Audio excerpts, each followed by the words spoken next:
Kids, it's gonna get messed up. Yeah, or what's really awful is I'm a rover, so I support the ballot counter and the poll book. Yeah, First moved into my. Good. How are you? I get an overnight smoke on the smoker. I know. Planning Commission meeting, City of Lockport for October 10th. Would everyone please rise, pledge the flag.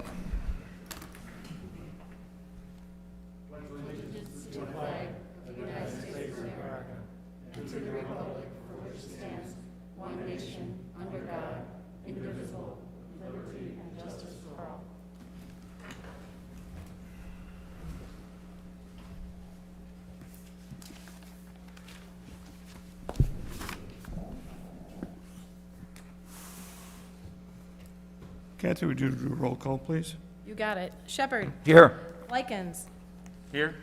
Portfolio is absent. And he Oxley. did call. I'm sorry? He did call and say he would not be You here. did call? Okay. Thank you. Oxley. Yes, Maloney. Here. Garland. Here. And Wheeler. here. We have a quorum. thank you.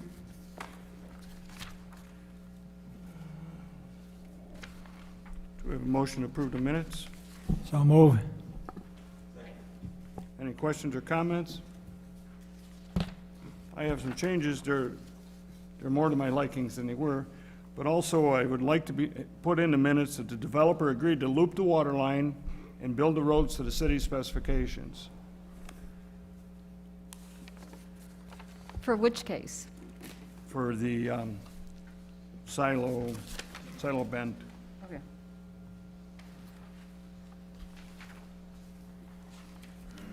So would that motion be to approve the minutes with those amendments? Correct. I'm asking that to be. Yeah, It's up to, I made the motion, yeah, yes. with the addition of Dave's comments. And the seconder would have to agree to that. Second was Likens. All right. Could you repeat that line for me just so I get it exact? Developer loop the water line and? The developer agreed to loop the water line and build the roads to city specifications. Okay. Thank you. Kimberly? Need a vote. It's a Oh, public I'm sorry, hearing. wait, but, we got lost. Okay. All in favor, signify by saying aye. Aye. Opposed? Thank you. Kimberly? Thank you, Chairman. Good evening. The case before you tonight is case number 2020-019. Before Kimberly starts that, could I get a motion to open up the public hearing? Because I believe this is a public hearing, right? It is a public hearing, yes. Yes. Do I have a motion to open public hearing? Moved by Likens. Second.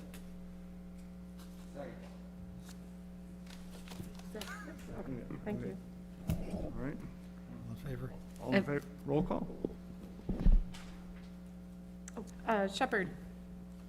Yes. Likens. Yes. Portfolio is absent. Oxley. Yes. Maloney. Yes. Garland. Yes. And Wheeler. Yes. Okay. Thank you. Amy Zepka, on behalf of Prologis LP, is seeking approval of an amendment to the special use permit for a planned industrial development with final development plans for Building 4 of Prologis Industrial Business Park. The original PUD called for a 45-foot building height for building number 4. The developer desires to construct a 46-foot high building to accommodate a new tenant. The amendment is needed to allow an increase in building height from 45 feet to 46 feet. An amendment to special use permit for property requires a public hearing. Notification of the public hearing is necessary and has been completed. Findings of fact: an amendment to a special use permit shall be granted only if evidence is presented. The original findings of fact relating to the original special use permit for PUD ordinance 17-032 for the overall development are still in effect. This amendment is necessary due to the increase in the building height for building number 4, which is considered a major change. It's important to note that the building will be increased by 1 foot from 45 to 46 feet. Staff finds that the 1 foot increase in the building height will not have negative impact on the neighborhood, traffic, utilities, general welfare of the community, or future development of the neighboring property. Displayed before you on your monitor is an illustration showing views of Building 4 from both a first floor and second floor building. A final site plan was submitted, which shows that Building 4 is in substantial conformance with the approved preliminary and concept plans. The building is a 306,156 square foot multi-tenant building with 3 tenant office spaces. The building is oriented east-west with truck activity taking place to the south side of the building with dock doors and trailer parking. The truck area is buffered by a landscape berm and detention basin. Access comes into Prologis Business Park from 143rd Street or from Archer Avenue to an internal road, Prologis Parkway. Building 4 has 2 direct access points on the north side of the building and a shared access with Building 3. There is complete internal access via a drive aisle that extends around the full perimeter of the building. Public sidewalks have been installed in the public right-of-way along Prologis Parkway during Phase 1 of the development. Sidewalk connections with pedestrian crosswalks are provided. Parking is in general conformance with preliminary plan and the requirements of the city's zoning ordinance. However, there are 3 less parking stalls that are shown in the preliminary plan, which had a 277 stall total. 274 are provided along the north side of the building. A total of 86 trailer parking stalls have been provided. The preliminary plan called for only 75. Final elevations and renderings have been provided.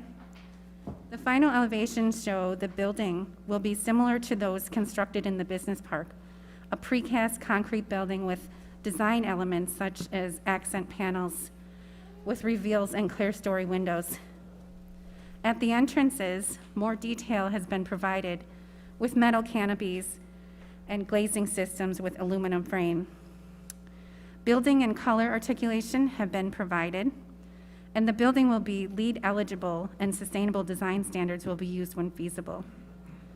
The building height, including parapet, is 46 foot high, which is 1 foot higher than the 45 foot allowed under the approved agreements. The M1 district calls for 40 feet. A final landscaping plan was submitted and reviewed. The final landscape plan is in conformance with the preliminary plan and consistent with the surrounding development. A photometric plan was provided and is in conformance with the city's zoning ordinance and surrounding development. Engineering reviewed the plans. The plans were reviewed by Chamlin and Associates, the city's development consultants, and comments have been substantially addressed. Building 4 will be under the jurisdiction of Homer Township Fire Protection District. The district has no comments at this time.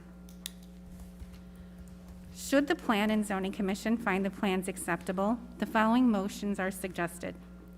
A motion to adopt staff's findings of facts to approve the amendment to special use permit for a planned unit development for Prologis Business Park. And B, a motion to approve final development plan subject to the following.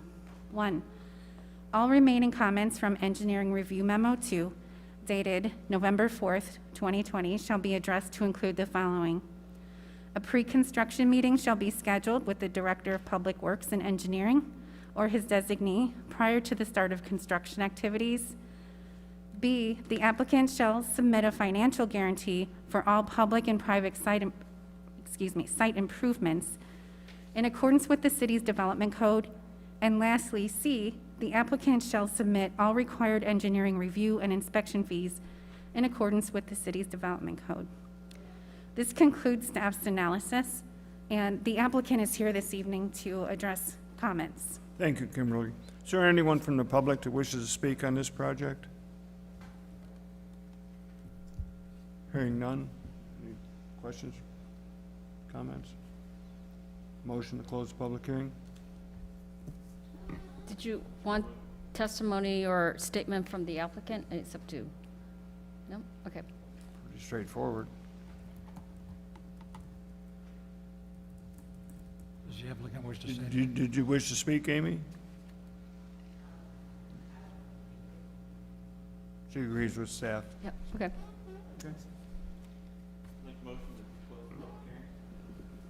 Motion by Likens, Second? second, Second. second by Garland. Okay, sorry. Roll call vote, please. You got it. Shepherd. Yes. Likens. Yes. Portillo is absent. Oxley. Yes, Maloney. Yes. Garland. Yes. And Wheeler. Yes. okay, Motion passes. thank you. All right, questions, comments from the commissioners? And basically, all this is the parapet wall's gonna be a foot taller than the existing building. Negligible amount by comparison. It's minimal, you'll never notice the difference, but, okay. What's your pleasure? I'll make the motion for A motion to adapt staff's findings of facts to approve the amendment of special use permit for a planned unit development for Prologis Park, Business Park. Second. Motion by Maloney, seconded by Wheeler. Any discussion? Roll call vote, please. You got it. Shepherd. Yes. Likens. Yes. Portillo's absent. Oxley. Yes, Maloney. Yes. Garland. Yes. And Wheeler. Yes. Motion passes. thank you. This will go to city council on, Actually, we need a Second second motion, motion. I'll make a, what's the date, Sonny?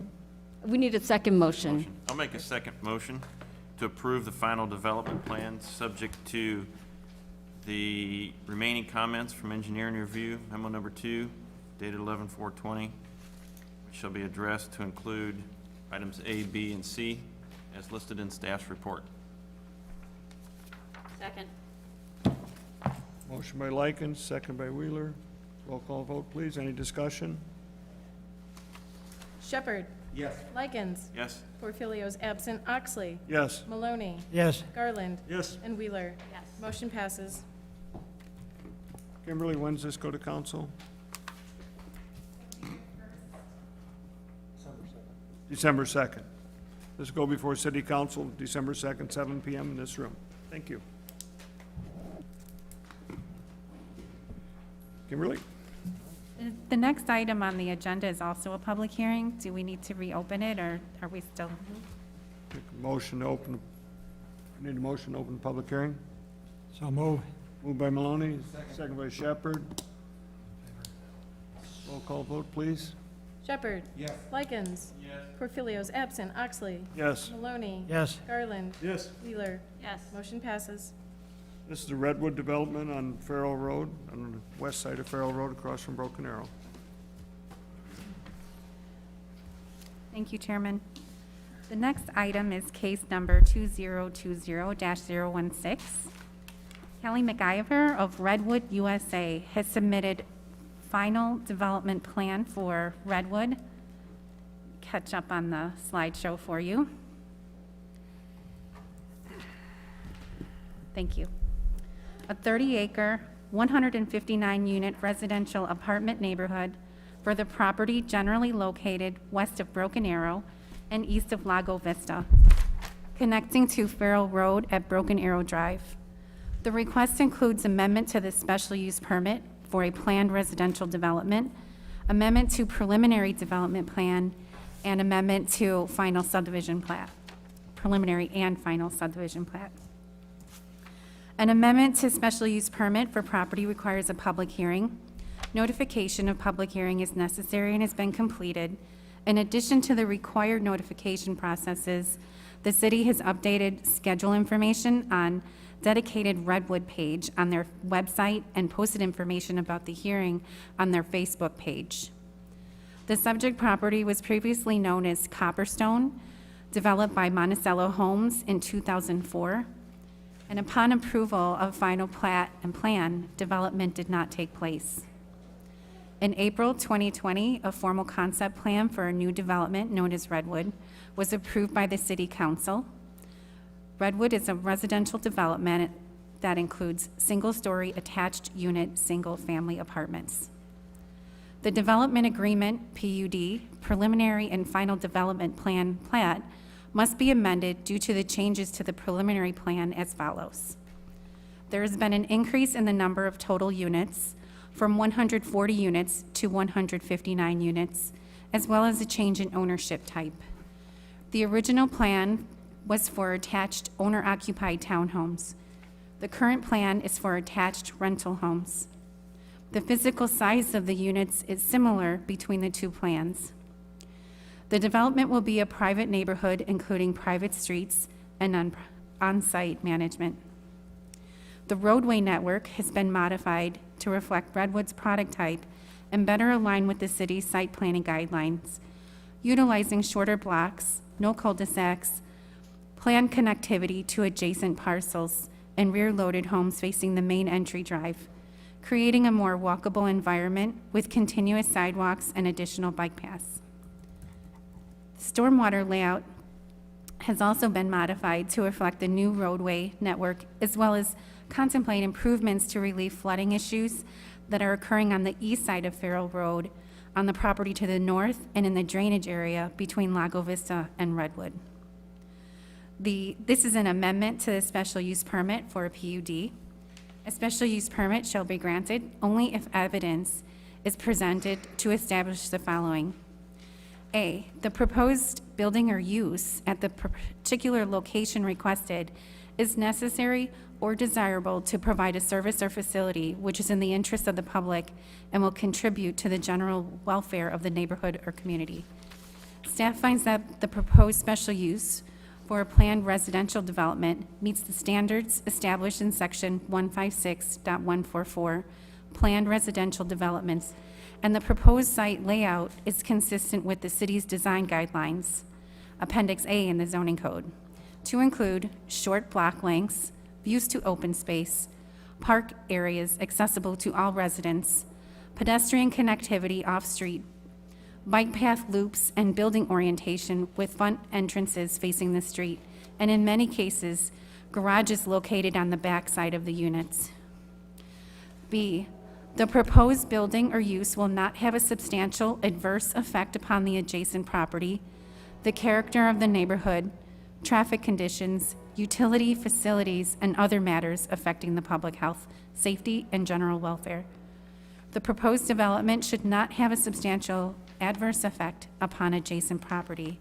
Additionally, a fence is proposed on the west property boundary where the development abuts single-family homes to the west. C, the proposed building or use will be designed, arranged, and operated so as to permit the development and use of the neighboring property in accordance with the applicable district regulations. Up to 4-unit buildings are allowable by right within the R2 district. The proposed development is designed in accordance with the limitations of the R2 single-family zoning district. The neighboring properties are all developed. If redevelopment were to occur to the north or south, the proposal has provided for internal road connections. Amendment to preliminary and final subdivision plat. An amendment to the plat of subdivision is needed to accommodate new development and layout. The plat shows location of all necessary easements, private roads, and phasing of the development. Final site plan. Switch over to the final site plan. A final site plan was submitted and illustrates a 159-unit ranch apartment community comprised of 3- and 4-unit buildings designed around a private internal road network. The property will consist of a single common parcel without lots or outlots. Therefore, building setbacks will apply to only the structures that abut Farrell Road. The applicable bulk requirements are provided below. They're actually on your monitor. The plan shows common space throughout with pedestrian connections via sidewalks and bicycle paths. A proposed park is centrally located. On your monitor, these are bulk requirements and variances. I also have a table that's identified as non-zoning related deviations. The proposed development is in substantial compliance with the city's zoning ordinance. There is one bulk requirement outlined in the table below, or displayed, pardon me, that is subject to variance. For your information, but no action is required, the design does not deviate from the city's development code. The deviations, pardon me, it does deviate from the development code. The deviations are not related to the zoning ordinance. These items include reverse pitch of curb, lighting fixture type, landscape transition yard, and wetland buffer. You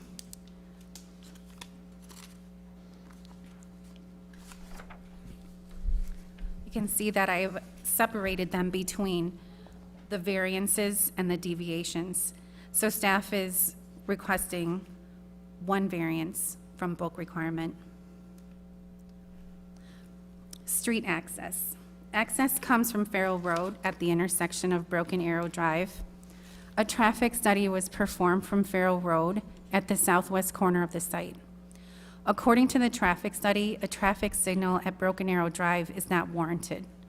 Center turn lanes in both the north and southbound directions are proposed, as well as right turn deceleration lanes at the north and south entrances into Redwood and the northbound entrance into Broken Arrow. Parking is in conformance with city code and is consistent with the concept plan. A total of 40 additional community parking spaces have been provided. Garage and driveway parking is also provided. 400 parking spaces are required, and 676 spaces have been provided. Parking on internal roads will not be allowed by Redwood USA LLC. A bike path along Farrell Road is provided for public access to the public walks on the east side that connect to Division Street, as well as to allow for future bike path connection along the west side between 7th Street and Bruce Road. Sidewalks are provided primarily on the interior blocks only. A total of 16 acres of open space has been provided. Open space is primarily comprised of a central park, 3 detention areas, and a transitional buffer along the north boundary. Elevations have been provided, and renderings.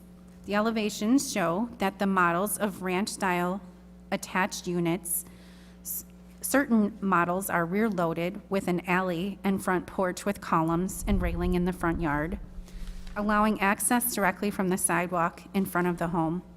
Other models are front-loaded with garage and driveway facing a private road.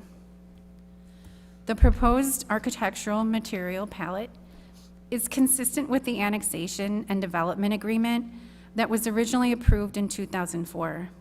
Stone masonry is included on all units. Everlast composite siding is proposed for the majority of the facade and will use varying colors to distinguish the units and add diversity of the neighborhood. The product has not been used in Lockport developments before, but has been found to be more durable than traditional vinyl and could comparatively outlast hardy board masonry siding, which has been popular in residential developments throughout the city. White window trim, shake, board, batten siding, and square tapered columns are all utilized to develop a material palette consistent with the urban farmhouse and craftsman architectural styles. Columns and railings are used to emphasize the covered porch on the rear-loaded homes. Staff has identified that the railing size should be customized to appropriately fit the porch openings. As a recommended condition of approval, the railings will need to be updated to connect to the columns or walls of the units to remove gaps and be more consistent with traditional front porch railings throughout the city.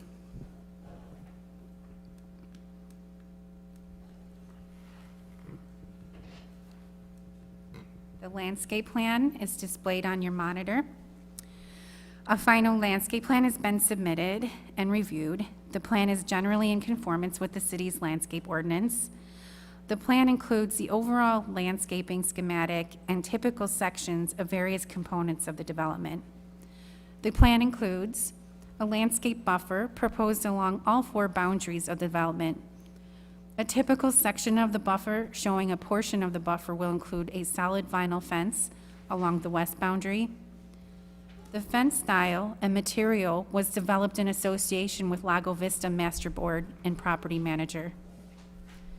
Shade trees to be planted along the private roads consisting primarily of maple and oak.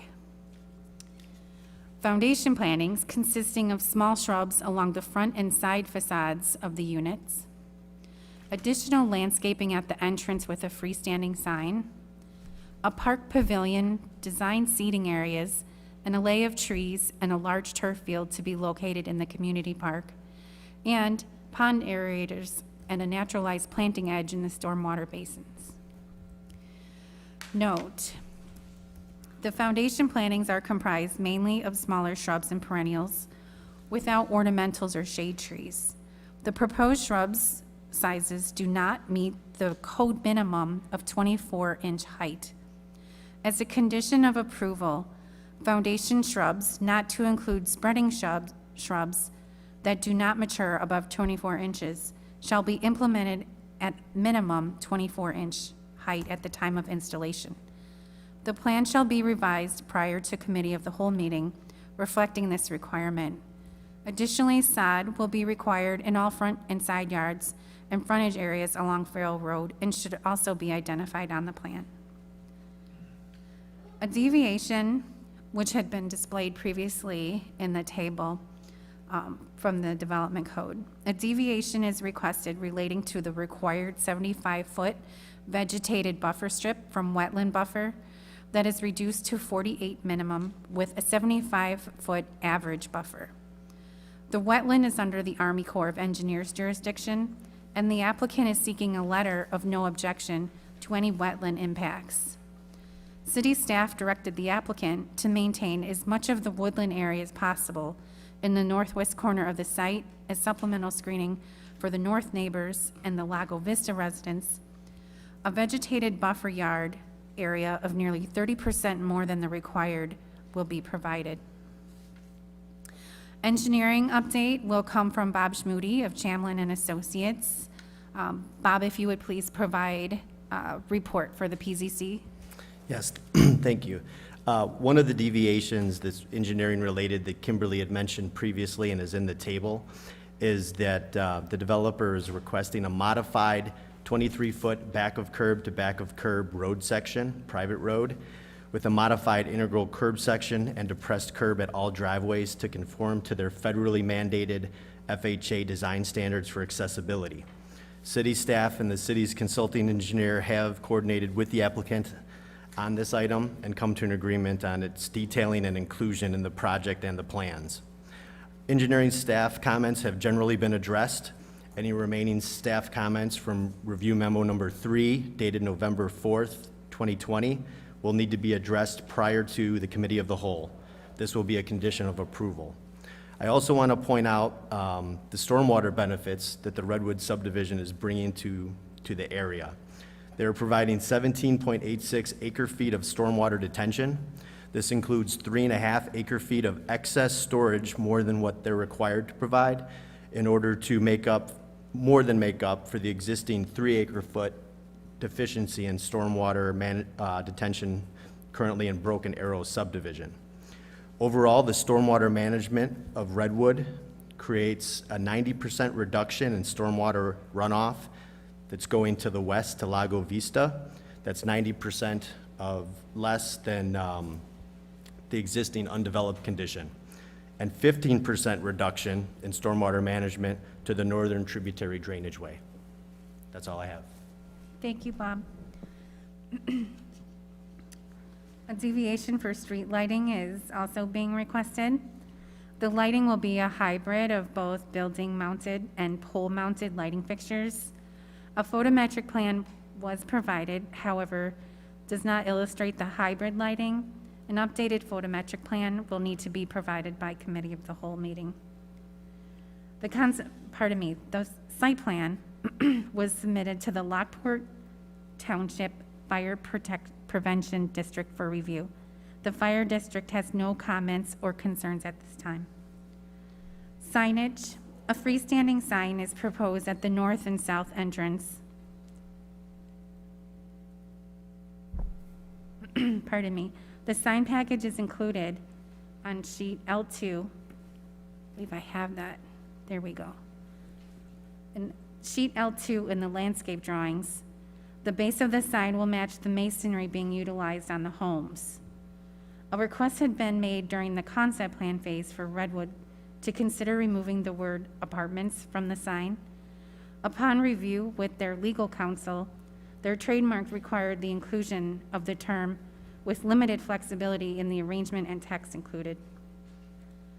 Redwood has met with the Park District to discuss recreational needs for the development. Because the community will be privately managed and maintained, the Park District will not own or maintain property as a part of the project. They did provide guidance suggesting the need for walking trails and a pavilion and seating areas. Both have been provided and shown on the plans. Should the commission find the preliminary and final development plans for the proposed 159-unit attached single-family apartment neighborhood development acceptable, the following motion is suggested. A motion to adopt staff's finding of facts and adopt an amendment to the special use permit for a planned residential development. B, a motion to approve preliminary and final subdivision plat and preliminary and final development plans for an attached residential single-family apartment neighborhood, subject to the following conditions.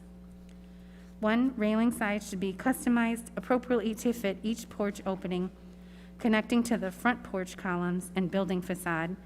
Elevations and plan shall reflect the update prior to the committee of the whole meeting. 2, foundation shrubs, not to include spreading shrubs, shall be implemented at minimum 24-inch height at the time of planting. The landscape plan shall be revised prior to the committee of the whole meeting. 3, sod shall be provided in all front and side yards and frontage areas along Farrell Road. The landscape plan shall be revised to reflect this update prior to committee of the whole meeting. And lastly, comments as identified in the development engineering consultant review letters related to the plan review will need to be addressed. Review memo number 3 dated November 4th, 2020.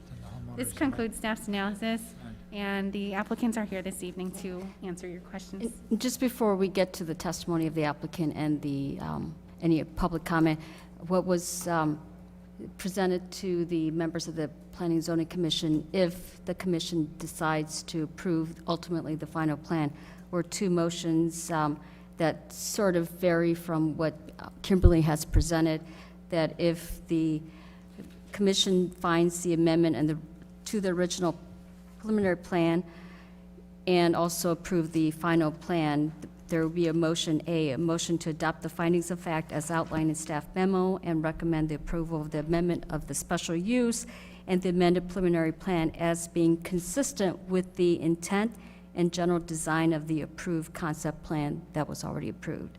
A motion B would be a motion to certify that the final development plans and the plat are in substantial conformity with the preliminary development plan as amended and meet all the requirements for a final development plan and recommend the approval subject to the conditions outlined in the recommendations section of the staff's report. Thank you. Thank you, Sonny. Okay, would the developer like to speak, please?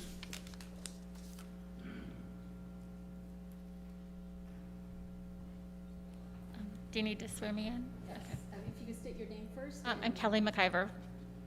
And could you write, do you swear to tell the truth and nothing but the truth, so help you God? I do. Would you state your address for the record, please? Your business address? Yeah. So I'm sorry, we just moved offices and I haven't even been there yet. We're still on lockdown. It's 7007 East Pleasant Valley Road, Independence, Ohio. Is it all right to take my mask off here, or Yes. should I leave it? Okay. Oh, they're so important, but man, they're a pain. So I just, first of all, I'm so excited to be here. It's been a long road with great guidance by staff, and we're so excited to be at the final development stage. We spent a lot of time working with staff, working with our Lago Vista neighbors. We've had multiple meetings with them. They invited us over. Lots of good interaction there. We were able to get them comfortable, actually negotiated what you see on that landscape plan with them. They were very involved and very collaborative. We also worked extensively with the Maloneys to the north to make sure they were comfortable. We were able to save that entire woodland boundary there. So if you ever have the occasion to go to their remarkable home, you will see just this, you won't see us if you're sitting on their front porch. You'll see this lovely woodland area. I think that's it. And then if you have any questions or concerns, I'm happy to answer them once we're through the public hearing. Thank you. Is there anyone from the public who wishes to speak? If so, please come forward. Hearing none.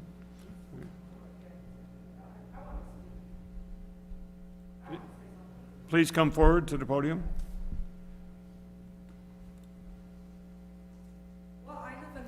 Yeah, if you could state your name and spell your last name. Spell your last name. Teresa Pagwizd, Pogwizd. I live in Broken Arrow, What is your address, Teresa? 16522 West Delaware Drive. Okay, if you could, I'm sorry. And I've heard a lot of, if, oh, just wait a minute, if you could slow it down a little bit. just drives me 'cause crazy she's what you taking guys the- want to do to our she- neighborhood. She's taking the minutes. I'm trying to catch, so Yeah. could you please respell your name slower, please? Okay, it's Pogwizd. Did you get her address? I did not get the address. So 16522 West 16522 West Delaware Drive. Delaware. Okay, thank you. Okay, if you could raise your right hand, ma'am. Do you swear to tell the truth, nothing but the truth, so help you God?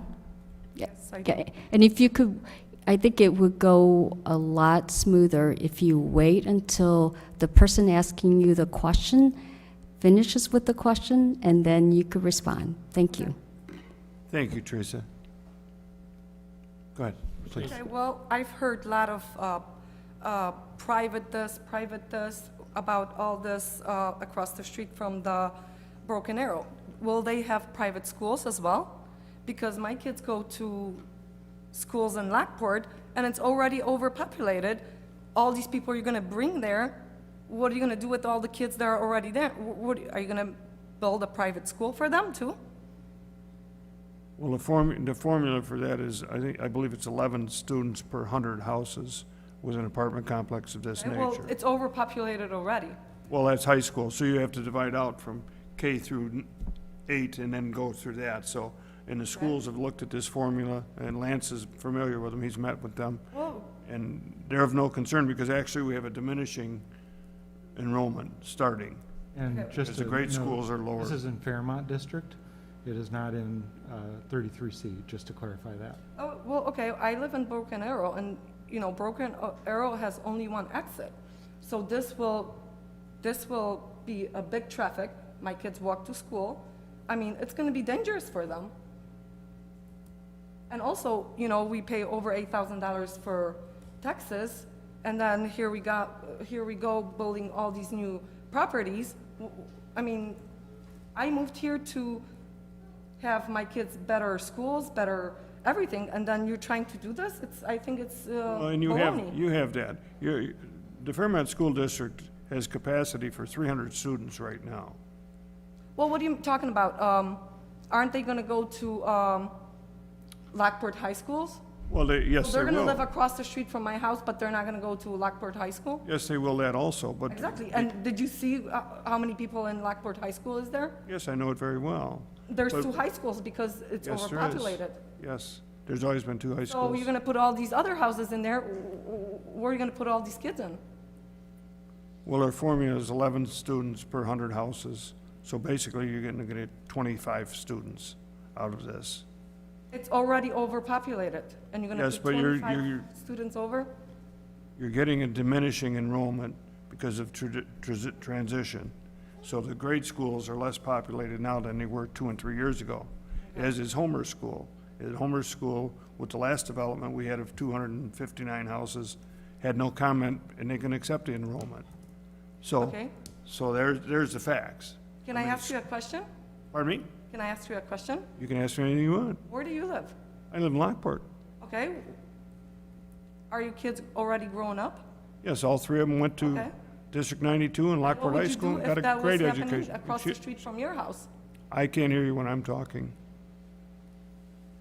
Go ahead. Well, what I'm saying, what would you do if your kids lived across the street from somebody building all these buildings and the schools would be yeah, your kids probably graduated already, you don't care about this. I do because my kids are growing up and Well, they should have not full classes. It should be not, I mean, I don't want, I mean, COVID-19. I mean, my kids can't go to school as it is, and then Nor you're could gonna build all anyone- these buildings, and it's gonna be more kids. They're not gonna be able to go to school at all for 2 years. Nor could anyone else's children at this time. Well, yeah, because it's gonna be overpopulated. COVID is COVID. There's nothing I can do about it or you. But if it's, well, there's private schools. You're and talking they about could something go we to have no school, control over and has nothing to do But we won't with be this. able to do it because there's too many kids in classes. Ma'am, the high school and the grade schools have all looked at this. They have no issue with it because of declining enrollment. I don't know how many times I can tell you that. Don't get me wrong, I love Lockport. Okay, And good. I'm glad you're I love here. the schools, and that's why I moved here. Great. But I feel like this whole situation will ruin my neighborhood. I don't Like think, ruin the kids, like ruin the schools that my kids are going to. well, I don't know And what else I I can don't know tell if you. anybody else is You're, with me or no. you're certainly, ma'am, the meeting's here, not back there. Okay. You're certainly welcome to your opinion. You have yours, we have, everyone else has their own, and I respect that. But the schools have reviewed these plans, they have no objections to them. They're not worried about overpopulation.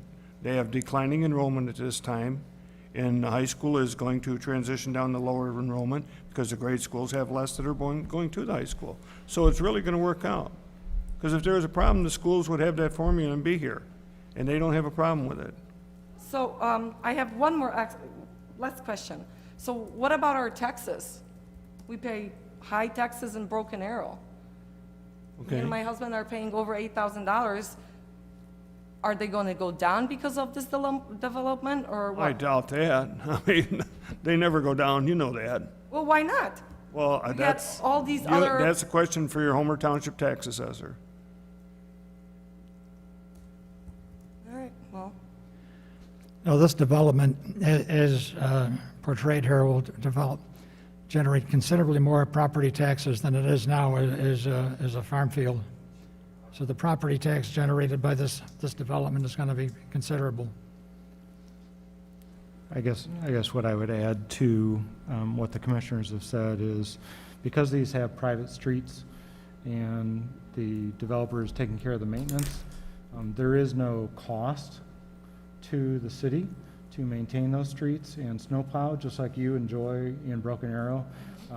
They won't have that cost, so they're not asking the city to take that on. So this is really a there's no development. cost, you said? Right, there is no snow plowing and there won't be any maintenance on the roads because they're private. So they're gonna maintain and plow those on their own. Private, so they should have private schools. Well, I mean, they don't have to have private schools, They're private. private streets.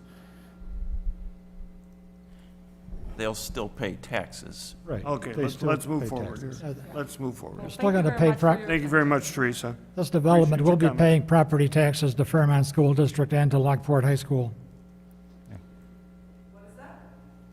This development will be paying property taxes, Redwood will be paying property taxes to Fairmont Elementary School and to Lockport High School, whether they have any children or not. Okay, will anyone else from the public wish to speak? Please, sir, stop. Please come up to the podium, state your name.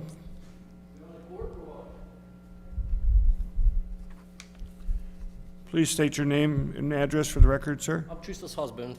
Or me? Teresa's husband, Merrick Pogwist. I'm living the same address, I'm 165. sorry, what's your first name, please? Merrick Pogwist, M-A-R-E-K. Thank you. Could you raise your right hand, sir? Do you swear to tell the truth, nothing but the truth, so help you God? I swear. I just got one question. That's Yes, all. sir. That's all you want to know.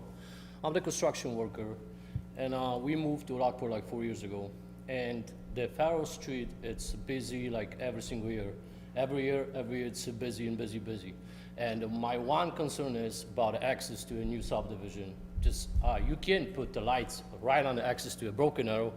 And a day, like Sunday, Saturday, when people's going shopping and everything, it's really, really hard to get out on a Faro from a Broken Arrow. That's only one thing. If you can do this, just make it a access from other side of the block, the Faro, like down the street, would be perfect. But because that's access, what are you gonna put it right there?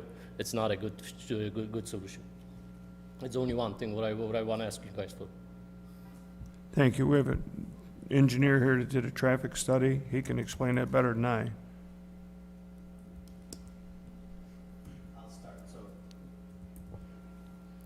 I'll start. So the location of the entrance is common practice to locate entrances together rather than having them offset, which tends to create, more issues.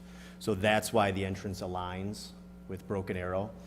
As part of the improvements to Farrell Road, there are going to be turn lanes.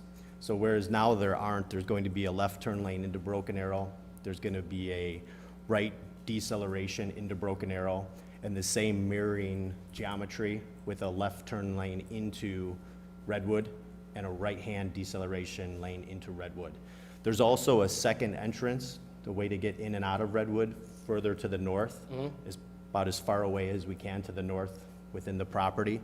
That's a right in, right out, so it won't cause any additional conflicting left turn movements, but it will be another way for Redwood traffic to get in and out without having to use. So you're gonna rebuild a street, right? The road's gonna be reconstructed. The existing road will be, it'll be a grind and overlay with some crown adjustment so that it's a nice 2% crown in each direction. And the widened section of the road, which will all occur on Redwood's side, will be full, full construction of a road. My concern is on the Broken Arrow is like over 400 houses, okay? Every house has got minimum 3 cars. And at the same thing over there, it's gonna be like 150 houses too, right? And the minimum, that's gonna be 2 cars on each house, so, hey, so you can make it mad. This is my concern, only one concern. I know the Lockport wanna grow and everything, I don't have nothing with this, but the access, for me, it's kind of stupid idea, I'll make it access for Broken Arrow and the Redwood. This is my concern only. I can tell you that they've done a traffic study and a traffic signal warrant analysis per the Illinois Department of Transportation standards, and they've proven that a traffic signal is not warranted, and they're providing the roadway improvements to Farrell Road that they should. I mean, they're not shortcutting any of that. We'll see. All right, thank you. Thank you, sir. If we could put the final site plan back up, it would illustrate that.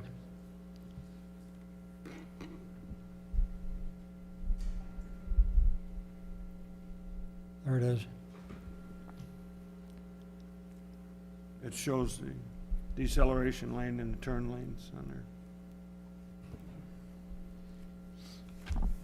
Bob, in the future, should a traffic study warrant a signal at that intersection, having those 2 entrances aligned, it is potentially possible for a signal to go in there, correct? It certainly is. Whether that's 2 years or 20 years from now. Right. So Redwood's traffic study projected out 9 years into the future, which is actually well beyond what they expect their build-out to be. And with the traffic they project combined with the existing traffic from Broken Arrow, they're significantly below the warrants. So it's typically the minor roads that would trip the warrants for a traffic signal. And since Redwood's not really gonna ever have any more traffic, then it'll have it full build out. And Broken Arrow is already completely built out. It's unlikely that traffic signal warrants will be met unless there's like a huge increase in traffic to Farrell Road itself, which we really can't anticipate at this point. But you're right that the intersection aligning like that would allow for easy signalization if it did. Thank you. Bob, one question or comment. Broken Arrow, Lance, they were before us a few years ago to put townhomes in there around by the golf course. Where is that at? We haven't heard anything from them. Because did the traffic study include that possibility? Both concept plans that have been brought before the Plan Commission have been denied. anything that would happen in Broken Arrow, whether it relates to the golf course that's currently on the market or anything else, we'll have to go through a full study. The current PUD does not allow for residential unless we reopen that at Plan Commission and City Council's discretion Right. to do that. If anything related to the golf course would happen, my hope is that additional access points would be able to be provided to Farrell Road or Division or anywhere else, honestly, because I think everybody recognizes, like many of the residents here tonight, that Broken Arrow access is a challenge. Why they designed that 30 years ago that way, I don't know, but they did. And there are very limited opportunities, if any at all, to, even if the city wanted to come in and build a road, we would either need to condemn property to do that or somehow purchase large amounts of land, which we really have no interest in doing at this point. So, our hope is that if a future development would ever come in, and it's significant enough in size to warrant that we could provide additional access points to help relieve some of that. Okay. One other concern with that intersection, as proposed, it's going to be a two-way stop. After complete build-up, the city might want to take another look at it and consider making it a four-way stop before they consider going to a traffic signal. So that might be a possibility to just make that a four-way stop rather than going all in on a traffic signal. And as far as the traffic, as mentioned earlier, the Copperstone development was approved for that site back in 2004. Signed, sealed, and delivered by the city council. It never got built because the recession happened. The whole thing fell through. If that had been built 10, 12 years ago, you would have had the traffic then that we're talking about now. So the thing is, in reality, Farrell Road got about a 12-year reprieve on traffic. Right. Okay, questions from commissioners? Kelly, could I ask you just explain a little bit more about the meeting you had with the Lago Vista residents and what you're doing on that west boundary there? Yes. Say something before the festival? Sure, come on up. I'm sorry. Please state your name and address for the record. It is Laura Davy, it's D-A-V-I, and it's 16512 West Pocasset Court. And Sonny will swear you in. yes, I swear to God, yes, Do you swear to tell the truth, nothing but the truth, so help you God? I do. Thank you. So my biggest concern with this, of course, was the traffic. I understand what you're saying. It makes some sense to me. I don't know if I'm wasting my breath here, but I'm very concerned about our property values. I'm extremely concerned about it. We have had quite a few people already move out of my subdivision because this is coming. We had multiple signatures that no one in this area, including Karen Springs, Broken Arrow, Willow Walk, nobody wanted this. Nobody wants this. Everybody's concerned about it, but it was like to no avail, and I do understand that it is private property. It's just, we're very concerned about it, and especially that it's an apartment.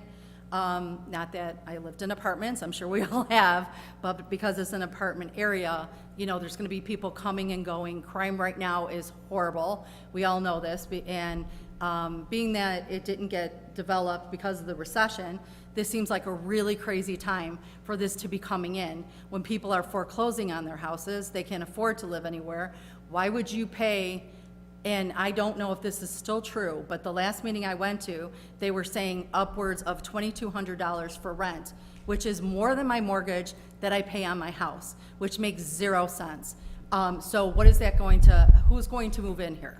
And how is this going to happen? I just really think that it doesn't make any sense. But again, I'm probably wasting my breath, but I'm concerned about property value. Had I have known that this was going in, I put a lot of money into my home now, and I feel like I'm totally screwed because I'm never gonna get that money back because nobody wants to move across from an apartment complex. It's just the way it is.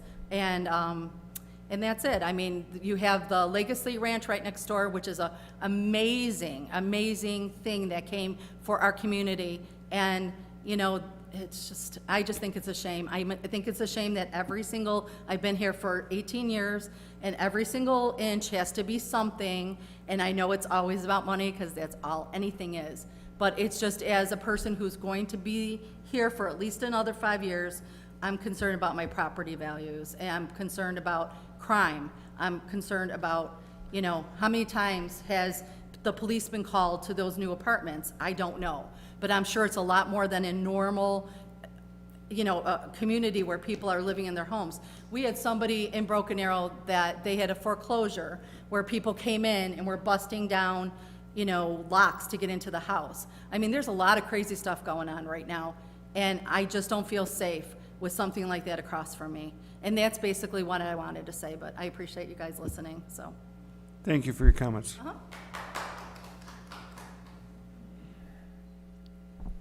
Okay.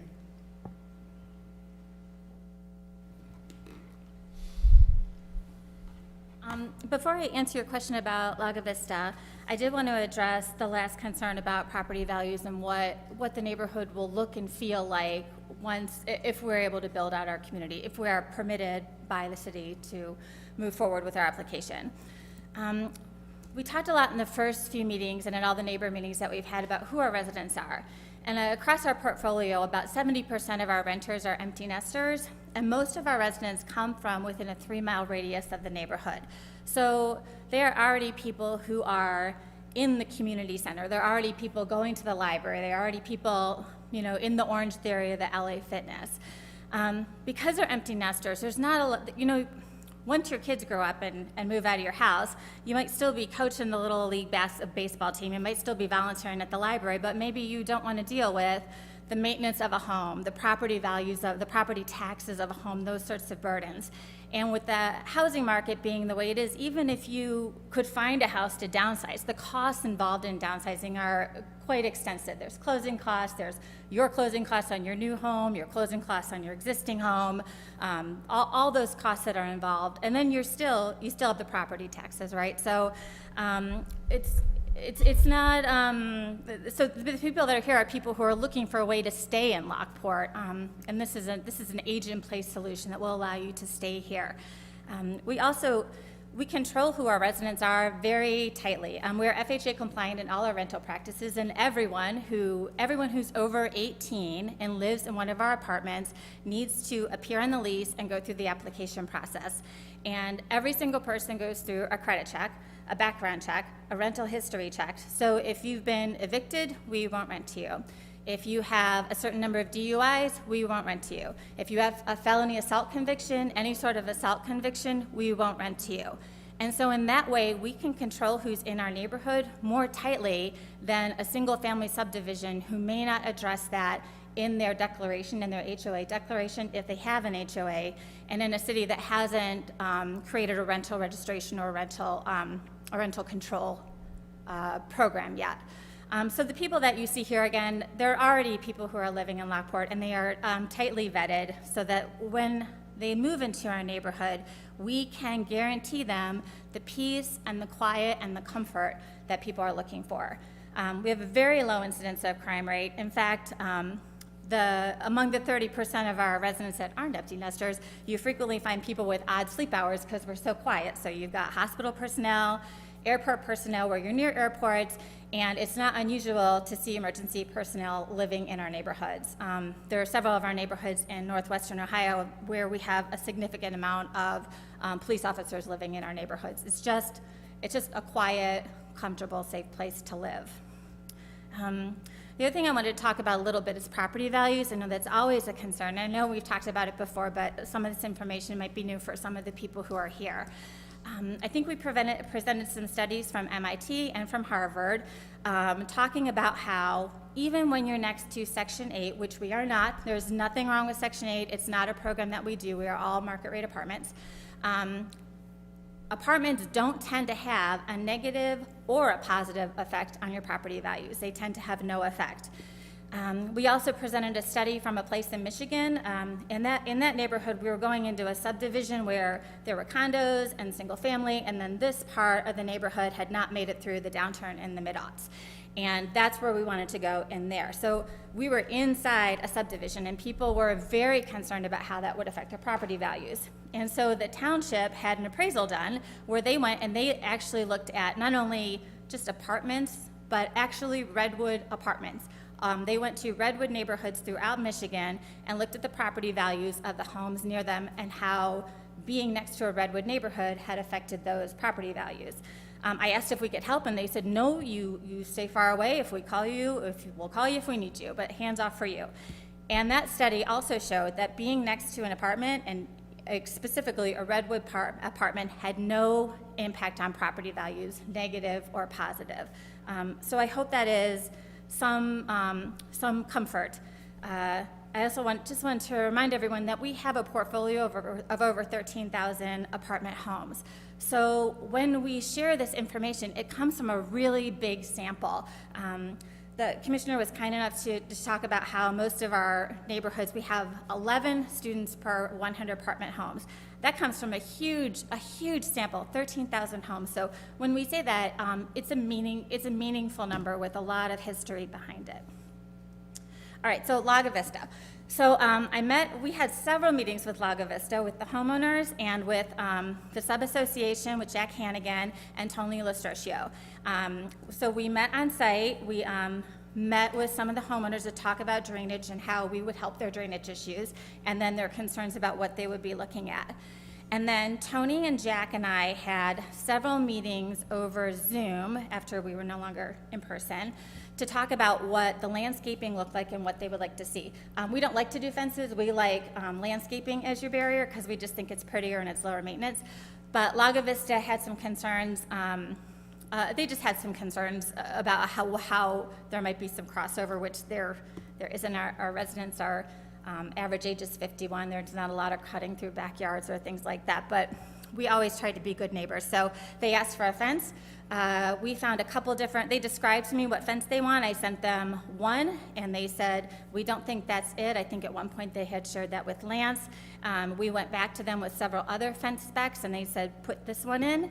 And so that is the fence spec that you see on the western border there. We also did some landscaping there, so it's not just fencing, there is landscaping. That's the deviation that you see, the variance request regarding transitional buffering. Because of the expense involved in putting in that fence and because it's not required, we asked for some relief on putting in the total amount of landscaping that would be required in that buffer. The HOA has seen that landscape plan, and they have not expressed any concerns about it, so. Okay, thank you.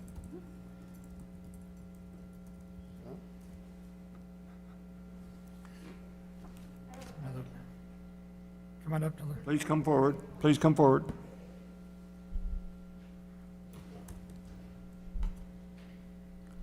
Please state your name and address for the record. Susan Long, L-O-N-G, address 16463 West Oneida, Broken Arrow.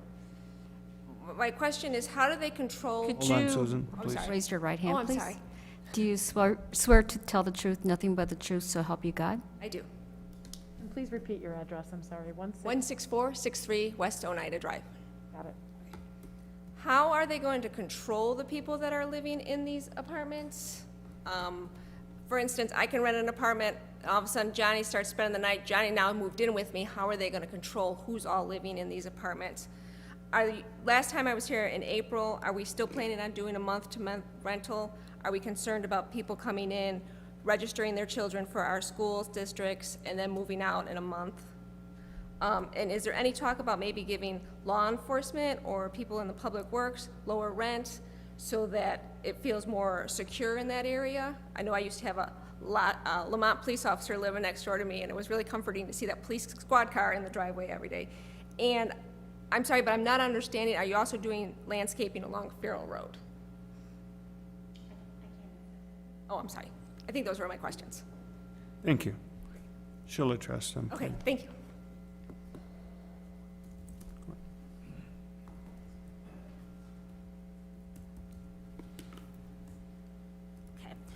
So I'll try to address Ms. Long's questions as they came up. The first one is how do we control who's living in the apartment? So we talked a little bit about how we control who comes in the apartment. We also, people do ask that, how do you know if someone's moved in? So across our portfolio, the great majority of our apartment neighborhoods have a live-in on-site maintenance professional and a live-in on-site leasing professional. So those are people who are not only there for their job, but they are there living there full-time. And they have a real sense for who is there, whose car is parked there. You have to register your car, those sorts of things. So that's one way.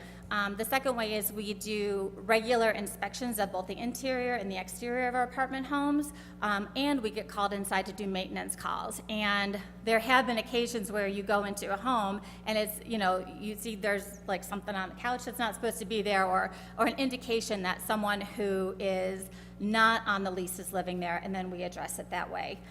The third way that we control who lives there is through our lease. We have who's there is through our lease and how they, I hate to say behave, that's like a terrible parental word to use, but how they maintain the atmosphere that we would like to develop there. So it's very restrictive lease provisions. I provided that as part of a prior application. Not only are there things in the lease proper, but there's about a page and a half, 6-point single-space lease addendum about, you don't put sheets in the window, here's what you can have on your back porch, those sorts of things. The second question is about discounts for emergency personnel. We don't generally have discounts for emergency personnel. We do during COVID. We have had a discount for first responders and for, is it medical personnel as well? Yeah. So anyone who's on the front lines in COVID, we have been doing a discount for them. The last question is landscaping on Farrell. Yes, there is landscaping on Farrell. You can see it along the east property line there. That's on the right side of the site plan up there. And that's something that the city calls foundational planting. That's actually another one of the conditions that Kimberly had read earlier, that our grasses, which I think we have proposed at 18 inches, that they be 24 inches, which we're comfortable meeting actually all the conditions. But the sod there, the foundational plantings, the bigger shrubs, the decorative, the ornamental trees, plus the deciduous trees and the evergreens, all that, that border on Farrell, particularly with the sod on that, is going to look super sharp right away.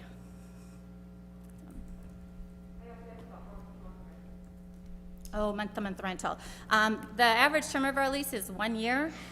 We can do month-to-month. We have done month-to-month if someone is going to move in and they're waiting for, say, their house to get built down the street or something like that. That is not our typical. Our typical is 1 year.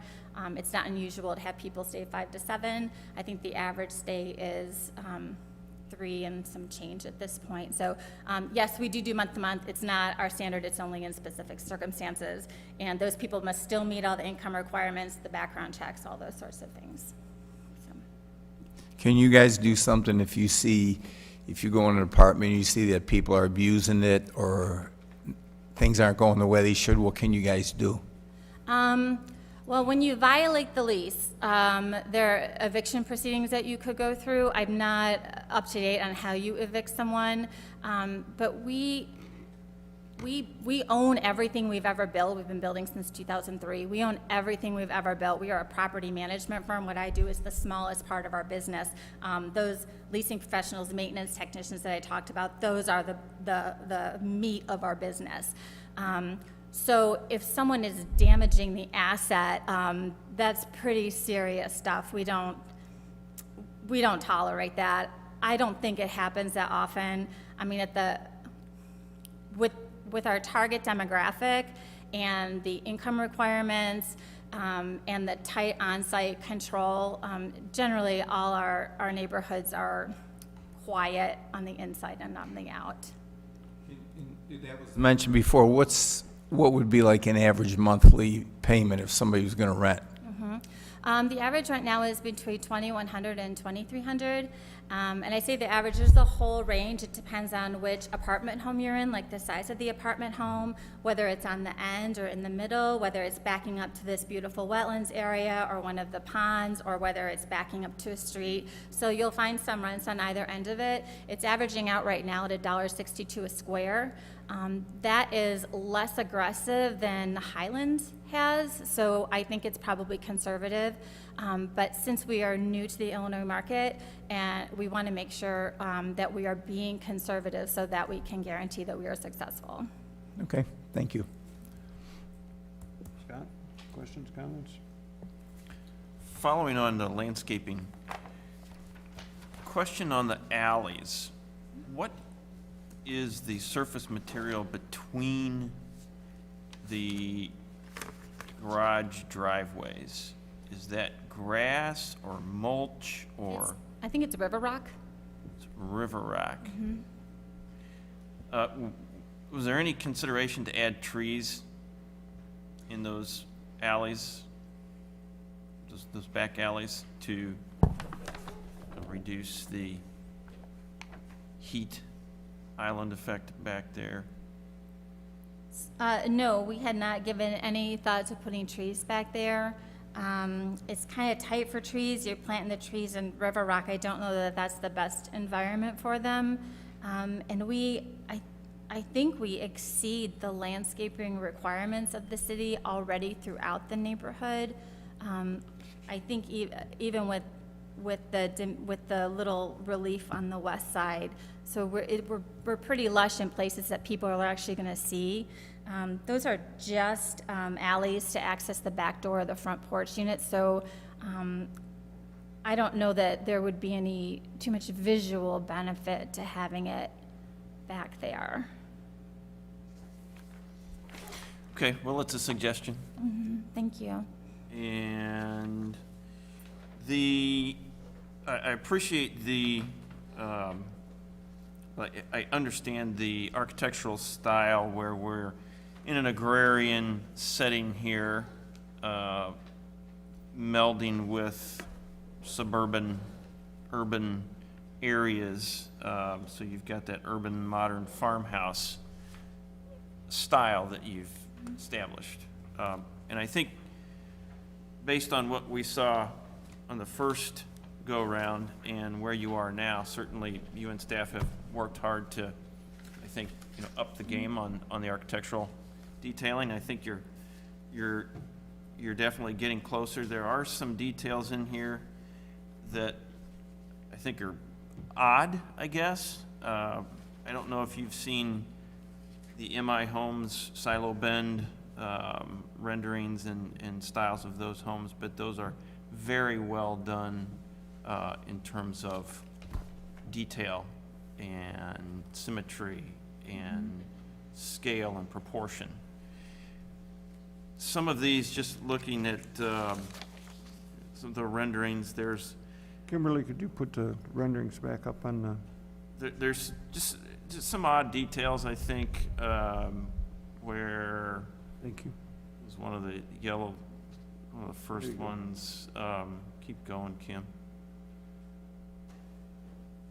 That one, the right side of that, the end gable, the windows are taller there. There's a trim board coming across, and then it kind of comes down, and I realize you've got a covered porch area there, sort of.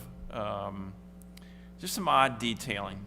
And, I think there are some ways, I think, this is kind of in that B category, and I think that if you can clean up some of those details, you'll get to an A in terms of the architectural style and detailing of, quote, craftsman style. Craftsman was all about the details, and that's going to improve, I think, the attraction and want to rent these homes. The taller windows there, I think that end gable needs to be worked on. Is that a cathedral ceiling? I think we have to say vaulted now, but yes. Is it vaulted? Yes. Kim, yes. could you go to the next one? So that's probably why they went to a taller window in there. Yes, yeah. Oh, All the homes have vaulted ceilings, yeah. another one. Okay, so this window looks like, I'm not sure what that window is, but the rest of them appear to be double. Single hung with muttons, and then this one window here on the end has no, it looks like two fixed windows or a slider.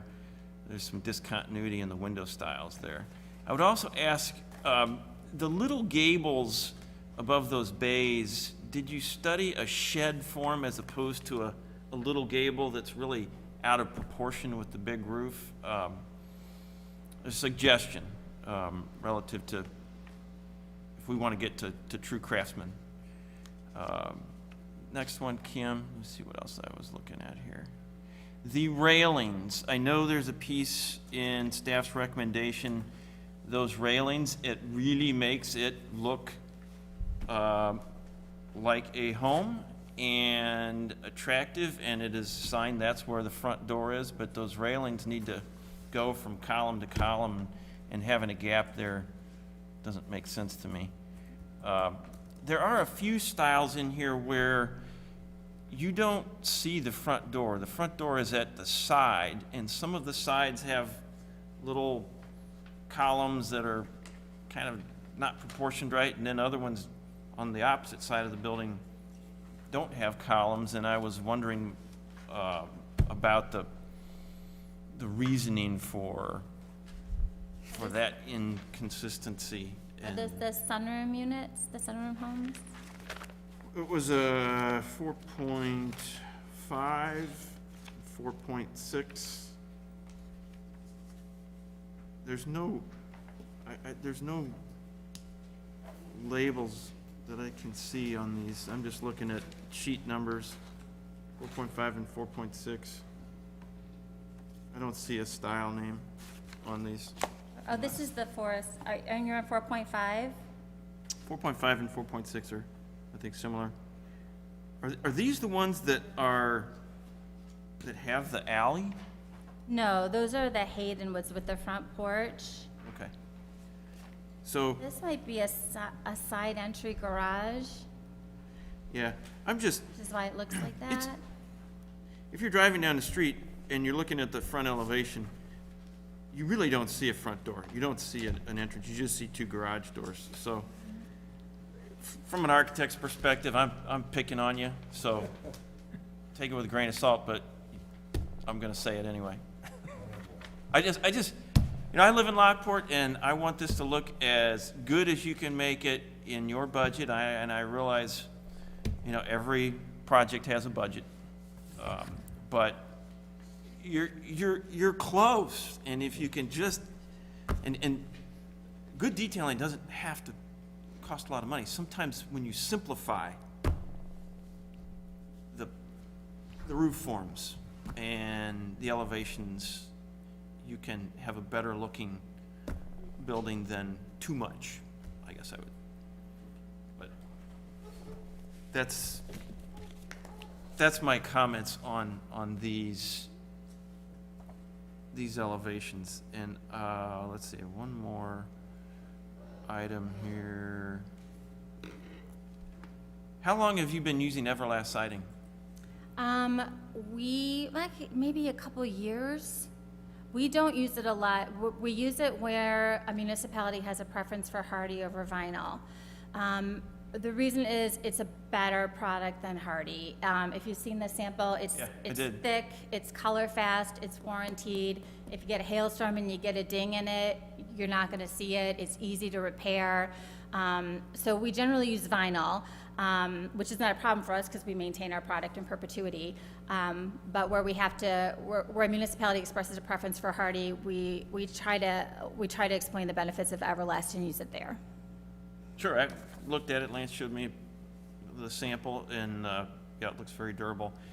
Just, you know, if it's got the good color last and doesn't break, UV doesn't break it down over 3 years. That's why I wondered how long you've been using it, how long that product has been out. I'm not familiar with it, so. It's because it's more expensive than hardy, so not a lot of developers are probably offering it. Okay. Yeah.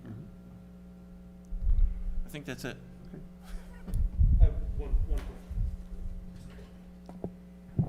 There we go. This is more for that traffic study, just circling back to that. Is there any, like, maybe traffic control measures, I'm just saying maybe speed bumps or something along those ways, or tables that could be put in maybe before, middle, and after. Maybe just by slowing traffic down on Farrell and not actually having a lighted, ingress egress point, maybe that could eliminate some of the traffic jams it sounds like a lot of folks are having coming in and out of Broken Arrow. I'm not sure, I know it was a measure that Oswego, a previous city I'd worked with, had taken in the downtown, so. So Farrell Road is classified as a arterial road that's owned and maintained by the city. It's not really the design to slow traffic down per se, is to kind of keep it moving. Now, if it was a minor road or a collector, something like that might be appropriate. The traffic signal certainly would have, had that kind of effect. As Mr. Maloney had said, there is some potential for a stop sign in the future, but something like a speed bump or speed table, I don't know if that's an appropriate on that kind of arterial road. Pretty high speed, I think it's like 45 on Farrell? No. 35? 35. It's 35, and then when you get south of Broken Arrow, I think it may go to 40, south of Bruce, may go to 40, yeah. Okay, just a thought, thanks. Now, one thing that's gonna change a lot of people's thoughts is coming from the north, you have a right in, right out. A lot of people are gonna jump in that right in lane and go into this development. Yeah, absolutely. And so, I mean, that's gonna, and I don't know what percentage, but a lot of it's gonna, and that's gonna cut a lot of the traffic down for that also. I mean, the getting out is getting out, but, before Broken Arrow was built, people that lived out there had the same thoughts that everybody has, and we all do. But, I've got a couple questions. Phil, we haven't heard from you tonight. All right. I want to make sure you weren't sleeping over there. Now, the sidewalk width, our code is 5 foot, and they're calling for 4 foot. Correct. Have we addressed that as to why, or? That is in the engineering review, and we are still requiring them to do 5 foot. Okay, and they've agreed to that? Yes. Yes. Okay. We've recently modified the plans to go to 5 foot sidewalks. Stop. Please state your name and address. Oh, I'm for sorry. record. Kevin Serafin with Semcon Limited. I'm the design engineer.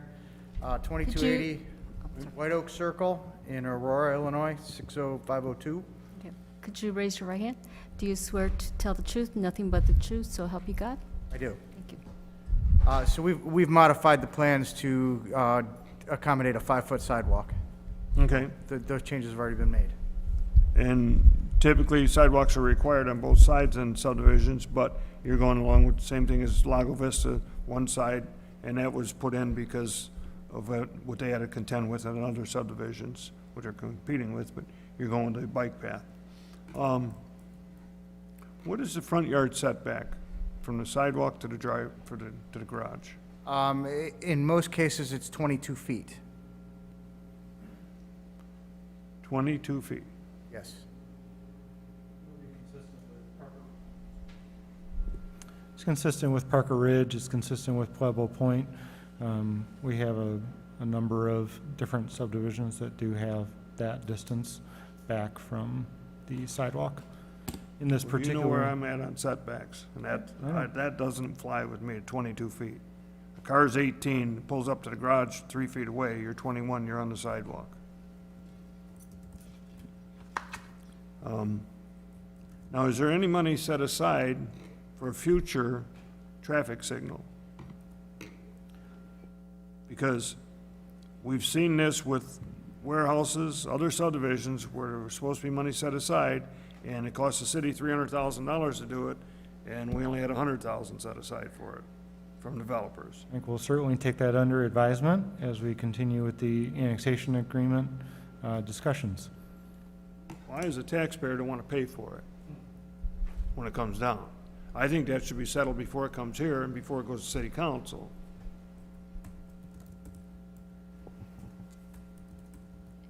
Actually, part of the annexation agreement negotiation could include that. Obviously, the traffic study indicated that at this point, the traffic signal is not warranted. if the parties did negotiate, it would have to be what increased the need of it. I mean, if there's a development on the south or any off-site properties, we could look at either recouping that cost from any future development that does end up increasing the traffic. But if you look at south of the property, there's really not, there's a horse farm, and then below that it's like a forest preserve. So you're not going to see a lot of development immediately south of it that would drive the traffic count. I mean, if you look at the farmland north of it, yeah, sure, we could put some type of recapture agreement there, but that would mean that we would have to do a process in order to file a lien on those farms north of it, that if they end up developing those properties, that would increase the traffic, such as, residential development up north, then they would have to pay in when they sell the property for future development. But that's, again, we could put that in the agreement, but at this point, there is no. Well, you're not addressing the 180 acres south of it at Oak Avenue and Farrell Road. That would be a different development, and it's such an immediate, I mean, it's not even very close to indicate that development, so distance from this development would actually increase the traffic and warrant the. Well, what I'm traffic saying signal. is, if you put another 500 cars on this road, does it trip the trigger for a traffic light at this intersection? If that development takes off south? I mean, what triggers that, Bob? I've actually brought a really intelligent gentleman here that hasn't talked yet. You're saying you don't know? He knows. So his name is Dan Draper. He works with me at Chamlin, and I think you have some figures, and you could maybe explain a little bit about the warrants. Right. Well, the way the warrants work, it's really going to be controlled by the side road traffic in this situation. Yes, Farrell Road has a decent amount of traffic, but the side roads, how you do it is you look at the highest volume side road when you're looking at these warrants. And Broken Arrow is the east side is the higher volume, and that's already built out. And is that at that intersection, you take the highest volume? Yes, you Okay. take the highest volume. And with Broken Arrow being essentially built out, you wouldn't anticipate, they did actual traffic counts on that intersection. So you wouldn't anticipate any increase in traffic. Now, Farrell Road may increase, but the side road traffic isn't going to increase. And the way the warrants are working, it's even Farrell Road increasing in traffic isn't necessarily going to bump it into a warrant at this intersection. Now, in the future, counts could be taken again after things are built out to see, the accuracy of the projections that were out of Redwood. But they followed standard practice for developing their counts, and so it really wasn't all that close, as Bob mentioned before, to meeting those warrants. The warrant, yeah, okay. Because I'm just wondering, how, and I thank you for that explanation. That's just one of my many questions. Sonny, I would suggest that we do something there for money later in your annexation agreement when you're doing it. We can certainly, offer that, entertain that. Again, it's hard to attribute that increase in traffic To them. to Yeah. them. Yes. Yeah. So and- where does it stop? Yeah, is the and, question. the sad story is that Broken Arrow development, they should have had some type of buy-in or contribute. They were the first ones in. Yeah, and that's, They were suffering that's from a their problem, mistakes, and yeah. that's, yeah. Mhm. Okay. Sure, come on up. State your name again? Susan Long. Okay. So my first, it's more of a statement that when this traffic study was done, you have to remember that we were in the middle of a pandemic. There weren't so many people going to school, going to work. I was there when the guy was sitting at the side marking his little marks on the thing, how much. So naturally, when hopefully we get back to normal, there is already going to be an increase in traffic, and we need to look at that. My second thing is I agree with you. There's nothing worse than a car blocking a sidewalk. I'm a walker. I like to walk, and I hate going around people's cars. But my big question is, since Redwood is new to Illinois, what if all of a sudden they get in the market and they decide that they don't like Illinois and they're going to move out? Is there a contingency in place and plan for if they decide to get out of Lockport? I would say there's nothing different than any other developer. No? With the same rules set for them? Oh, or for the new yes. for the new owners? Yes, they would all of a have to sudden follow they that or renegotiate. Okay, all right, thank you. Thank you.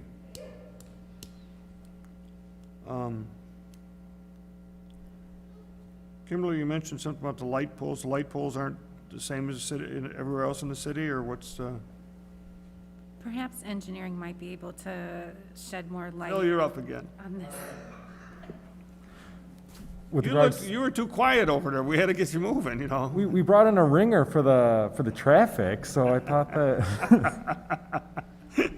So for the photometric, they originally had proposed lighting the neighborhood with lights off of the buildings. So we had said that, and their proposed photometrics was very dim at the intersections. So we told them they needed to do light poles. They provided us two different plans, one with buildings, one with just light poles at the intersections. And we're like, hey, why not combine the two? So that's what they're doing. So they're gonna be providing light poles at the intersections to make sure that those are properly lit, and then then light up the remainder of the streets with lights off of the buildings. We are still Bob, we're still reviewing that photometric. We actually have not gotten that yet, but that's one of the outstanding comments, is that we need to get that, review it, make sure we're comfortable with it, the photometric plan. Okay.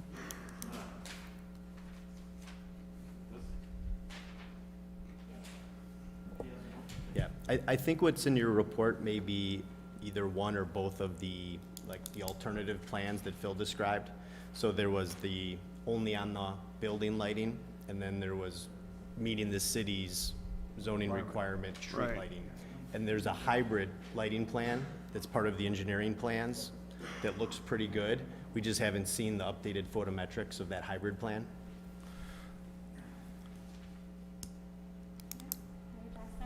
Sure.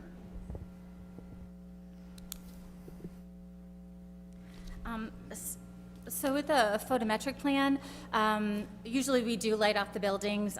Usually whenever we have a street light, we get complaints from our residents that it's too bright, it's too light in here. And the building mount carriage lights are on photo cells that the residents can't control, so it definitely comes on at night. It just gives us very warm glow through the neighborhood.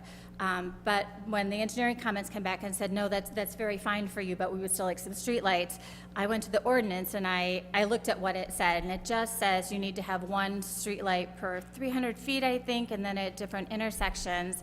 And I just asked myself, what is the goal here? Is the goal to have a certain quantity of streetlights, or is the goal to have a certain amount of luminescence in the neighborhood? So what we provided with our application was a photometric showing just the building lights with the twin luminaires at each of the entrances on Farrell and how many lumens that was. And then a photometric showing all the, what it would look like if it was at every single street corner, but you took our building lights off. And the amount of luminescence from those plans was very similar, so that you weren't really getting any benefit in terms of overall lighting by just putting them at the corners. So what we proposed, if the city was comfortable with it, then the engineering came back and said, well, why don't you put the lights on the buildings, but then put them at some intersections so that when pedestrians are crossing, we're sure they're lit. So the purpose there was not to avoid putting streetlights in every corner for the purpose of streetlights, but to provide what would be a warm, ambient, and safe luminescence, but not just, rather than just a quantity of streetlights, and that's what was driving that request. I think our design standards are set for a 30-foot setback, and in this case, you're shortening it by 8 feet. So that's increasing your looms there. That's Well, that's also right. one of the things. I'm hung up on setbacks, so. But okay, Bill? Mention has been made about do apartments affect property values? And you can talk about it all different directions. Earlier this year, the city council approved a 3-story apartment building very close to my house. I'm not the least bit concerned about it, and none of my neighbors are either that I'm aware of. One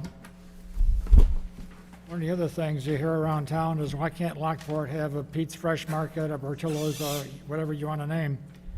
Those major businesses, they look at how many rooftops are in that market area before they decide to go ahead and come in, like Popeyes just did. This development is adding 159 more rooftops into the market area for these kind of businesses that we say we want. So the thing is, that's a long-term benefit, but I think that has to be, it can't be ignored either. Anything else? Janine? Yeah, I agree, and also just that, to appreciate that the demographics have changed a bit, and that for some of us that only considered living in an apartment when we were like 20 and broke and had no kids, that to understand that there are people, there are other adults that might not choose to have a house for whatever reason. And I do appreciate all the information that you've provided, Ms. McIver, last time, especially addressing some of these issues. And I agree wholeheartedly with Mr. Likens that we could do better. Like could be some like small things to make these more attractive. And I think the traffic things have really been addressed. I think the additional lanes would go a long way for mitigating some of the traffic issues. Thank you.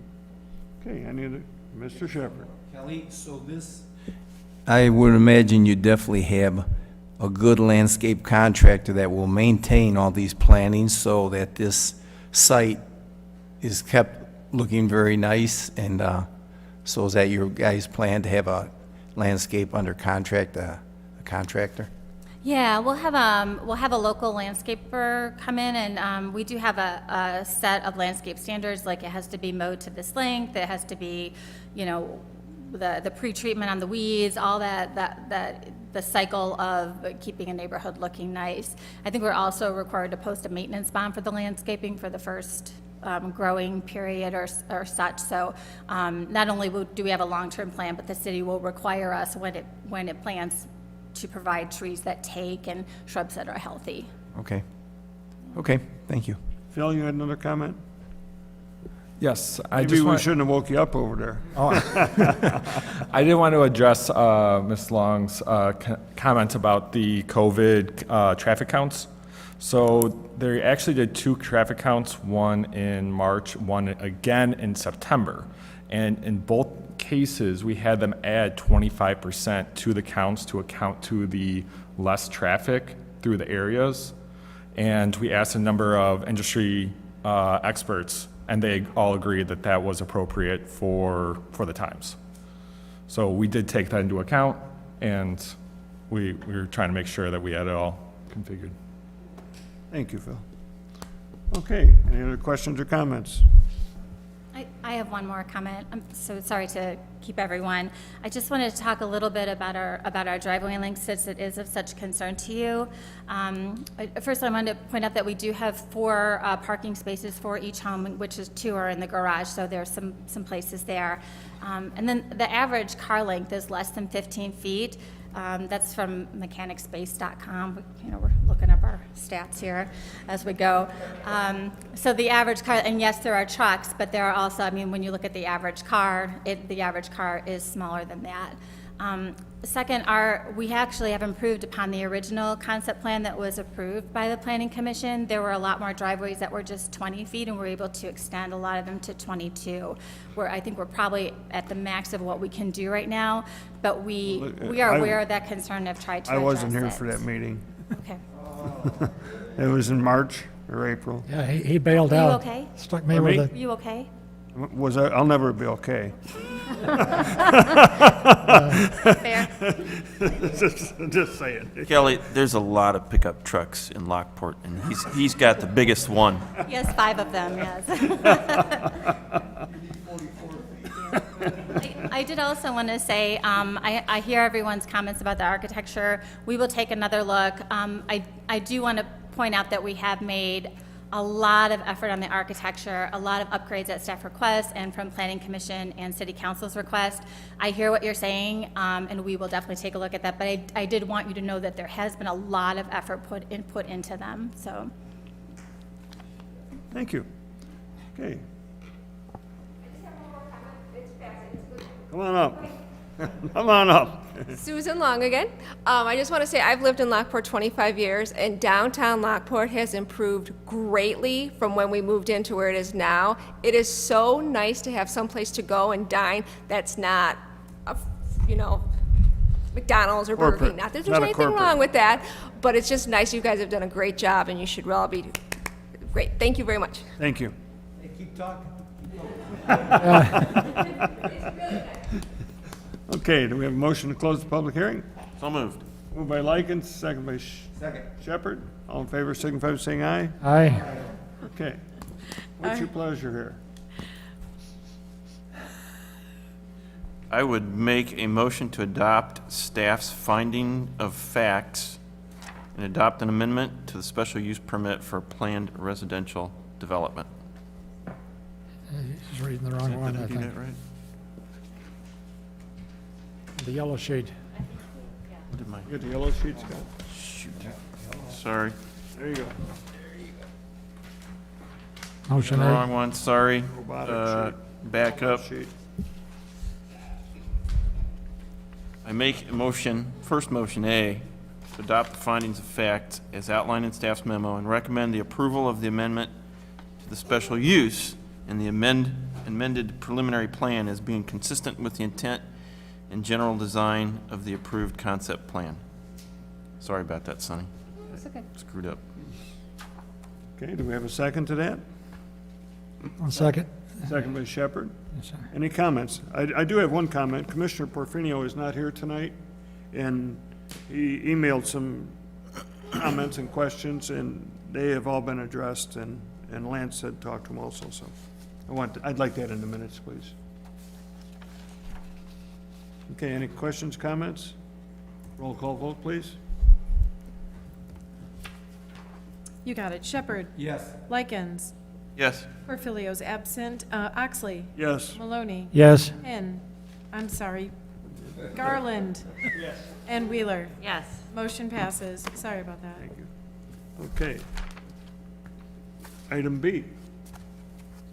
I would make a motion B to certify that the final development plans and plat are in substantial conformity with the preliminary development plan as amended and meet all the requirements for a final development plan and recommend the approval subject to the conditions outlined in the recommendation section of staff's report. And item 1 of that, I would like to add that the applicant continue working with staff finalizing the architectural building details and consider trees at the islands at the back alleys. Okay, we have a motion. Do we have a second? Second. Second by Maloney. Any questions or comments? Again, the landscape plan meets standards. I appreciate, I know you guys did make a lot of effort, and I appreciate that and appreciate you meeting with the Lago Vista residents and that.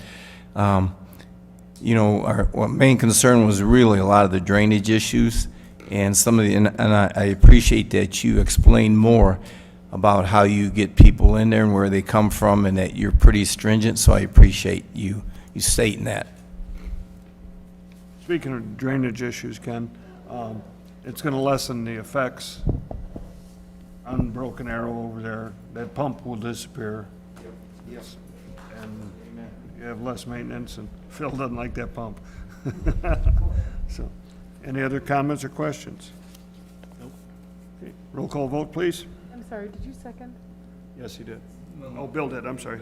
Thank you. Okay. Shepherd. Yes.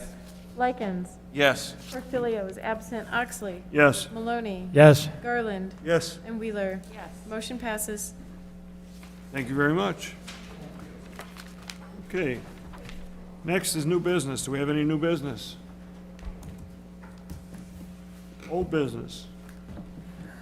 Lance, with our present changing the zoning codes and reviewing them, is there gonna be anything, and we haven't talked about it, we talked about it once, on the, for infill design and stuff like that? I'm sure it will be covered. Yeah, we haven't gotten there yet. Yeah, right. A lot of it will be covered as we evaluate the bulk requirements. The bulk, okay. All of those different types of things, so that'll cover a lot of that piece. I'm also interested in looking at some design guidelines that relate to infill development as well. We don't have any of those really right now. Right. Looking at some of the resources around the region, about how they can go either tear down or rebuild an existing, whether it's historic areas or existing communities. Okay. Okay. Anyone from the public wish to speak? Ms. Long? Done? I want to give you a last chance. Chairman's report, I have nothing. We're reviewing the zoning codes and requirements. When will this go to the committee of the whole? I'm sorry, Bill? When will this go to the committee of the whole? December 2nd. Okay. Staff report? Kimberly, got anything else? Phil? Nobody? Got nothing? Okay, motion to adjourn. Moved by Lyken, second by Shepherd. All in favor, signify by saying aye. Aye. Opposed? Thank you very much.